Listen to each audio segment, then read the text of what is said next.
สวัสดีครับเพื่อนๆทำไปเรื่อยเบ้าไปเรื่อยนำเสนอเมนู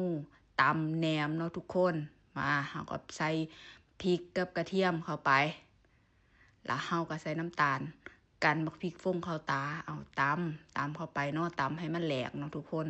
แหลกแล้วเฮาก็ใส่มะเขือเทศเข้าไปใส่มะเขือเทศแล้วเฮาก็สิใส่มะนาวกับมะถั่วเข้าไปพร้อมเนาะเฮาบ่ต้องตำมันแหลกเด้อตำ2 ทำเทื่อพอแค่นั้นละแล้วเฮาก็มาใส่ปลาแดกสัก2 ทัพพีใส่หลายมันสิเค็มแล้วเฮาก็มาเพิ่มความหวานจักน้อยเนาะเฮาสิใส่น้ำเสื่อมเพราะเฮามักหวานทุกคน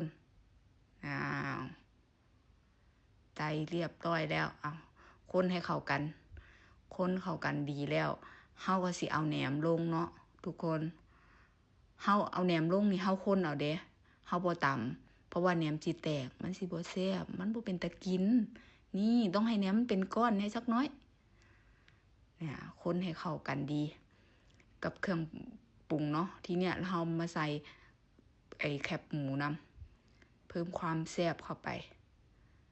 นี่มาจัดจานเทลง